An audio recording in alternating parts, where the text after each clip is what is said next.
나눔 가족 여러분 반갑습니다. 어느덧 토요일이 되었고 날씨는 매우 춥네요. 오직 너희는 복음에 합당하게 생활하라는 바울 사도의 권면이 계속 이어지고 있습니다. 바울은 앞서서 성도의 합당한 신앙생활은 마음을 같이하여 같은 사랑을 가지고 뜻을 합하고 한 마음을 품고 주를 섬기는 일이라고 말씀했죠.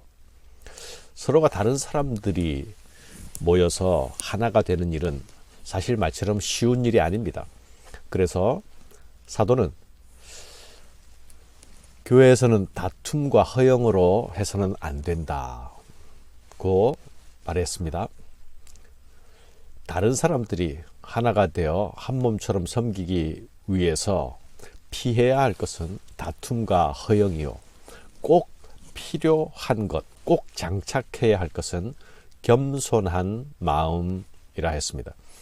이제 사도는 그 겸손의 모범이신 예수 그리스도를 제시하고 있습니다. 너희 안에 이 마음을 품으라. 곧 그리스도 예수의 마음이니 그는 근본 하나님의 본체시나 하나님과 동등됨을 취할 것으로 여기지 아니하고 오히려 자기를 비워 종의 형체를 가지사 사람들과 같이 되셨고 사람의 모양으로 나타나사 자기를 낮추시고 죽기까지 복종하셨으니 곧 십자가에 죽으심이라. 이러므로 하나님이 그를 지극히 높여 모든 이름 위에 뛰어난 이름을 주사 하늘에 있는 자들과 땅에 있는 자들과 땅 아래에 있는 자들로 모든 무릎을 예수의 이름에 꿇게 하시고 모든 입으로 예수 그리스도를 주라 시인하여 하나님 아버지께 영광을 돌리게 하셨느니라. 이 말씀 너무도 유명한 말씀이죠. 우리가 암송하며 애송하는 말씀이기도 합니다. 학자들은 이 말씀이 초대 기독교의 찬송시였다 말합니다. 모일 때마다 이것을 가사로 노래를 불렀다는 것이죠. 이 말씀 안에는 초대교회 성도들이 추구했던 신앙윤리가 핵심적으로 요약되어 들어 있습니다. 그것이 무엇입니까? 곧 예수의 모범을 따라 사는 것입니다. 예수를 따라 살기 위해서 예수의 마음을 품어야 하는 것입니다. 이 말씀은 예수님의 마음은 곧 자기 비움, 자기 비하라 말씀합니다. 나를 비운 그 자리에 하늘 아버지의 마음이 품어지고 나를 낮춘 자리에 순종과 복종이 아버지를 향한 순종과 복종이 나올 수 있습니다. 예수 그리스도는 마치 자신의 자아가 없는 종처럼 그렇게 자신을 비워내셨습니다. 이는 자신 속에 하늘 아버지의 뜻으로 가득 채우기 위함이었죠. 예수께서 자신을 종처럼 낮추신 것은 아버지의 뜻에 온전히 복종하고 순종하여서 아버지께 영광 돌리기 위함이었습니다. 사랑하는 여러분, 우리가 신앙 공동체 안에서 더불어 함께 하나가 되는 일을 어렵게 만드는 일이 무엇이죠? 각자 자기 마음으로 가득 차 있는 것이 아닙니까? 우리 모두가 자신을 낮추고 비울 때에 그 자리에 예수 그리스도의 마음이 채워질 수 있을 것입니다. 자신의 이름이 중요해서 양보할 수가 없게 되고 자신의 명예가 중요해서 낮아질 수 없게 된다면 하나님 아버지를 높일 수 있는 기회는 없습니다. 예수의 이름을 높일 수 있는 기회도 없습니다. 하나님께 영광 돌릴 기회도 없습니다. 내가 소중하고 내 이름이 중요해지면 예수의 이름이 가려집니다. 좋은 교회의 특징 어떻게 나타날 수 있을까요? 사람의 모습은 뒤로 물러나고 예수님의 뜻과 하늘 아버지의 영광을 드러내고 높이고 앞세우는 교회가 좋은 교회가 아닙니까? 좋은 교회는 선전과 홍보로 빛나는 것이 아닙니다. 좋은 교회는 그 존재 자체로 예수를 드러내는 곳입니다. 그것은 또한 바로 교회가 비추어 내어야 할 빛이기도 합니다. 나 대신 예수가 드러나고 내가 낮아지고 예수가 높아진 공동체. 이것이 하나님 아버지께서 기뻐하시는 공동체입니다. 우리 하나님은 자신을 비우고 낮추는 자들을 높여주시는 하나님입니다. 하나님께서 그들을 높여 주실 것입니다.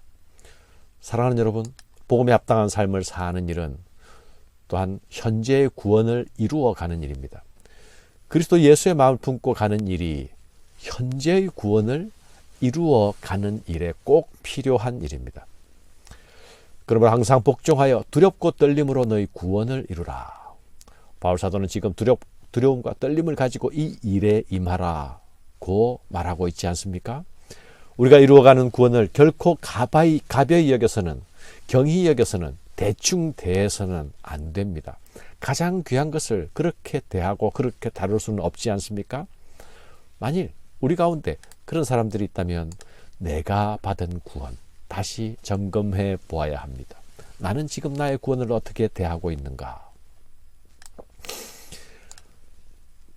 사랑하는 여러분, 우리의 구원은 세 가지의 시제를 가지고 있습니다. 이미 받은 과거의 구원으로 구원이 종결되고 완성되는 것이 아닙니다. 지금 이루어가야 하는 현재 구원이 있습니다. 그리고 장차 얻게 될 미래의 구원이 또 있습니다. 이미 받은 구원의 소중함과 귀함을 알아서 그것을 보배처럼 붙들고 두렵고 떨림으로 현재의 구원을 이루어 가야 하는 것입니다. 그것이 복음에 합당한 삶이요 성도에 마땅한 신앙생활입니다. 그 속에, 그 안에 장차 얻을 구원이 예비되어 있을 것입니다. 사도 바울은 1장 6절에서 이렇게 말씀하지 않았습니까? 너희 안에서 착한 일을 시작하시니가 그리스도 예수의 날까지 이루실 줄을 우리는 확신하노라. 그런데 2장에서는 또 이렇게 말씀합니다. 너희 안에서 행하시는 이는 하나님이시니. 시작하신 분도 하나님이시고 끝까지 이루실 분도 우리 하나님이십니다. 현재의 구원을 이루어가게 하시는 분도 하나님이십니다. 그러면 우리는 무엇을 합니까? 하나님께서 주도해 가시는 그 일을 순전하게 따라가는 일, 그것이 우리가 할 일입니다. 따라가기만 하면 그분이 모두 이루어 내실 것입니다. 우리가 그분을 순전하게 따라가는 일, 이것을 순종이라 하겠습니다. 순종은 현재의 구원을 이루어가는 우리에게 주어진 역할이요, 우리의 몫입니다. 이 역할을 잘 감당하기 위하여 우리의 마음이 중요합니다. 우리의 마음이 내가 가득 차서는 순종으로 나아갈 수가 없습니다. 자신을 비우고 낮춘 자리에 예수의 마음이 채워지고 하늘 아버지의 뜻이 채워지는 것입니다. 하나님께서 철저하게 자신을 비우고 순종하신 예수 그리스도를 지극히 높이셨던 것처럼 자신을 낮추고 순종하며 따라가는 우리를 또한 높여 주실 것입니다. 사랑하는 여러분, 하나님께서는 우리로 소원을 두고 행하게 하신다 말씀합니다. 자기의 기쁘신 뜻을 위하여 너희에게 소원을 두고 행하게 하시나니, 그 소원이 무엇입니까? 무엇이어야 하겠습니까? 구원은 이미 받은 것이니 구원 외에, 구원 플러스의 알파에 해당하는 것이 소원의 내용이 되어야 하겠습니까? 이 소원은 자기 비움과 자기 비하의 도, 곧 종의 도를 품는 것이 되어야 할 것입니다. 예수의 마음을 품고 예수의 마음을 이루어내는 것, 그것이 현재 우리 소원의 내용이 되어야 할 것입니다. 바울 사도는 자기 자신도 지금 그 마음을 품고 그 길을 걸어가고 있노라 라고 말합니다. 내가 나를 전제로 드릴지라도 나는 기뻐하고 너희 무리와 함께 기뻐하리니 이와 같이 너희도 기뻐하고 나와 함께 기뻐하라. 매일 성경 본문, 오늘 본문 하단에 보면 이 전제에 대한 설명이 잘 나와 있습니다. 바울은 자신의 존재와 삶을 제단에 부어지는 포도주, 뿌려지는 술에 불과하다고 말합니다.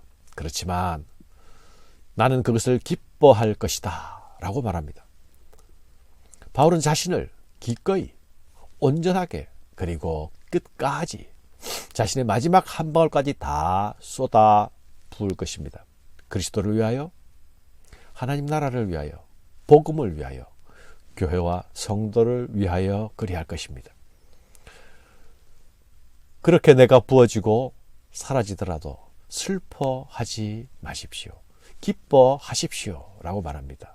왜입니까? 예수를 따라가는 길이었기 때문입니다.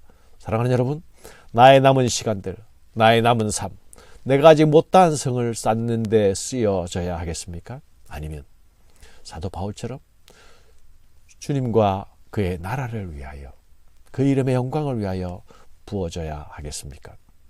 이 아침에 다시 무거운 질문을 스스로에게 진지하게 던져볼 수밖에 없습니다. 디모데와 에바브로디도는 복음에 합당한 삶을 산 또 다른 모범입니다. 디모데의 연달 너희가 아나니 자식이 아비에게 함같이 나와 함께 복음을 위하여 수고하였느니라. 그러나 에바브로디도를 너희에게 보내는 것이 필요한 줄로 생각하노니 그는 나의 형제요 함께 수고하고 함께 군사된 자요 너희 사자로 내가 쓸 것을 돕는 자라. 주의 나라를 위한 복음 사역을 혼자 감당할 수 없습니다. 서로 돕고 함께 협력해야 합니다. 누군가는 후원자가 되어줘야 하고 누군가는 또한 지원을 해야 합니다. 디모데와 에바브로디도는 겸손과 순종으로 바울과 함께 수고하는 자들이었습니다. 그들은 바울과 동역하며 바울과 동행하면서 바울의 삶을 닮아갔습니다. 디모데는 누구보다 성도의 심정을 잘 헤아릴 줄 알았고, 에바브로디도는 주의 일을 위하여 자기의 목숨을 돌보지 않는 헌신을 했습니다. 오늘도 우리 주위에, 우리 안에 이런 헌신의 자리마다, 헌신의 사람마다 우리가 서로 돌아보면서 격려하는 복음에 합당한 성도의 모습이 우리 가운데 넘치기를 주의 이름으로 축원합니다. 감사합니다.